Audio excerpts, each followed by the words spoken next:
Soon the pups would arrive, Forrest thought with excitement. His pups. Gila, who had been his first pup, watched interestingly. Omaha soon emerged from the din, a grin spread across her face. 2 pups survived the winter, she said. As she led them to the pups, Forrest thought about the names. He saw his first pup. Cashew, he told Omaha. The black pup he called Sweet Scent. Then he led them into the new world, as Omaha watched from the hills. Omaha watched her pack interestingly. Evergreen's pups were on the way. She saw the pack and went through it in her beautiful white head. Forrest, her husband, was watching the pups. Julia, the oldest, Cashew, the troublemaker, Sweet Scent, the runt. Max and his wife Evergreen were barking excitedly. Jackknife the lone wolf was sniffing the ground. Jinx had found the scent too. Hood is coming, that was for sure. But Omaha smelled something different. Sparrow. The one who would bring devastation to her pack. The one who would scar her for life. Sparrow. That was another matter. His wife, Anita, had lost half of her right ear. They had one lonely pup whose name was Woodstar. Willow and her apprentice, Summer, their Betta, were the best team in the pack, but very proud to be so. Their Omega, Kelsey, was expecting pups as well. Then there was Hannibal, and of course you can't forget Jelly, the medicine wolf. The smell was getting stronger. Omaha knew one thing and one thing only. Danger was coming. Her pups were only 6 months. They faced danger from Sparrow as well. As she looked away, she saw wolves to the horizon. Sparrow had a quest for greater territory, but he had lost much of his pack over the winter. He still did not know if his pack could survive another battle, but still, he had to take that risk.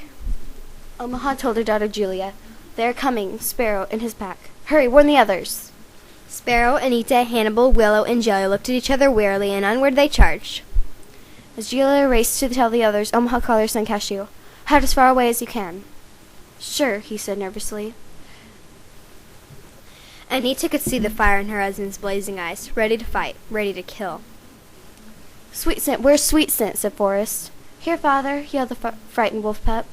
Evergreen was clutching Sweet Scent by the scruff of her neck. Sweet Scent was holding on for dear life. Forrest was glad to see her alive and well. No one ever knew how he felt about his pups.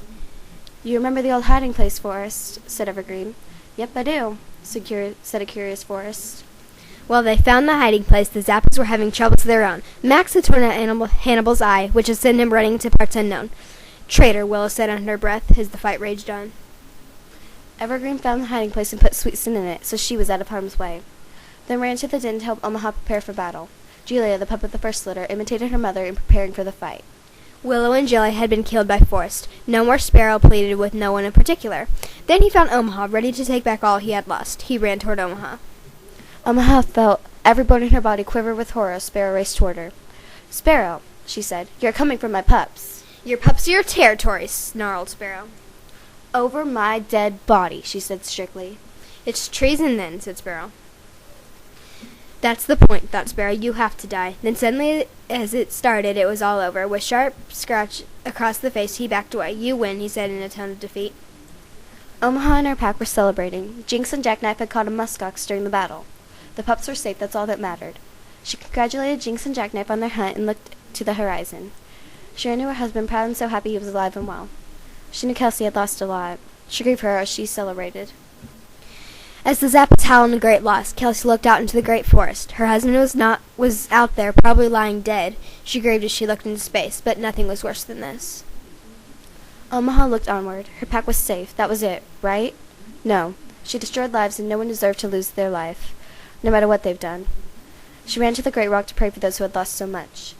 Anita and Sparrow both knew that many had been lost. With one look of sorrow, they went off to join Kelsey. In grieving, Sparrow secretly declared war with the Jumanji. Never again would he lose the battle with Omaha, the one he hated so much his head hurt.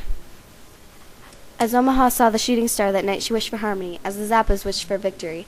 All was silent in the forest. But little did these packs know that one new pack was being formed right under their nose. Hannibal was also plotting, ready to take back his glory.